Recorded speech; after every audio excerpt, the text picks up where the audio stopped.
Glad you made it. You're on for a good one today because I'm sharing exactly how you can make infinite knee gains for life, even if you're struggling with your knee right now. And let me explain. I know this sounds like kind of a bold claim, but what would you do if you want to build a tall building, a big building, a strong building that could build forever, right? You want to build a good foundation. You want to lay out a solid foundation so that you can start building brick after brick after brick, and it doesn't collapse. It doesn't, like get out of balance, all that stuff. You want to have a strong foundation, and that's the exact thing we're not doing with our body when thinking about getting healthier knees, right? Because we're skipping the feet, we're skipping the lower legs, all that stuff, and we're building the upper body. So we're literally skipping the foundation. But today I want to give you a nice framework on how to actually get your whole body that foundation that you need, because in the end your body works as a whole, right?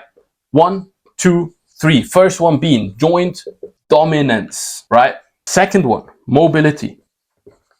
Third one, plyometric ability, right? So really simply put, this is all you need as an athlete to build that foundation that will allow you to keep on making gains for years to come, and actually having you stay healthy, moving like you want to move. Because let's look at joint dominance, right? As athletes, we know that most of our injuries happen to your ankles, to your knee, to your hip, right? Obviously you have muscle injuries as well, but the most severe injuries are really the ankle sprains, the ACL tears we see, the meniscus tears, all that stuff that are, patella tendinopathy, all that stuff that happens to our connective tissue. And with joint dominance, we really mean to target that connective tissue to actually get our joints to be dominating, because our connective tissue can grow just like your muscles do, obviously just much slower, and nobody can see it, so it might not be as attractive. But if you look at the elite athletes, they have elite tendon strength, elite ligaments that actually allow them to put those forces in, to get into these athletic positions, into these positions that, yes, put loads of stress on your knee, but actually make you the elite athlete, give you that edge, and also just allow you to move freely, right? Because you don't want to be thinking about, oh, could I do this movement or not? And that's the second point as well. Mobility plays into that kind of movement freedom that we want to have, right? Because joint dominance, having healthy joints is great, but we need to have good mobility as athletes, not only to have our joints stay healthy and not get tight, but also to prevent injuries, literally, right? If you get strong, because mobility for us means that you actually get strong in extreme ranges, that you're able to access certain positions during your sport, even if you get pushed into a certain position that might have been problematic before, and you would be like, oof, that hurt me now. You're just going to be, that's stretching me a bit now, but you can continue, right? So it's not going to end in a horrible injury, but rather with an ankle sprain, best example, you might not ever be completely able to, eliminate every single chance of an ankle sprain. But what you can do is actually get strong, get your ankles strong in those prone positions, for example, with a lateral ankle drill, build that mobility there, get the tissue adaptation. So when you roll your ankle because you land on someone's foot and you can't do something about that, the injury won't be as severe. That's the goal with mobility, that we can prevent those severe injuries and maybe even prevent injuries completely, right? Certain injuries, I know I landed in certain positions already with my ankle. In the past, my ankle would have gone, swelled up, all that stuff. Now I'm just walking it off like it's nothing. So building that mobility and together with that joint dominance is already going to give you that childlike feeling that you might be missing right now, right? So that's really the goal here. But then since we're athletes, we need plyometrics, right? All we're doing is jumping, running, cutting, decelerating. So it's all about plyometrics as well.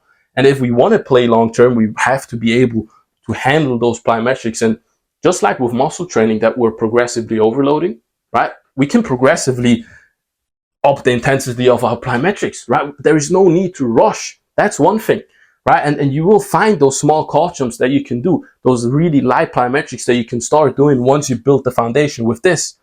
And then you build to elite levels, right? With all of this, with the joint dominance, we want to rep out reverse Nordics, sissy squats, Nordics, for the front, for the back of the knee, all that stuff. Mobility wise, you want to be able to kick in there, do splits, all that stuff. And that's the elite standards to aim for, right? Eventually, if you get there, amazing.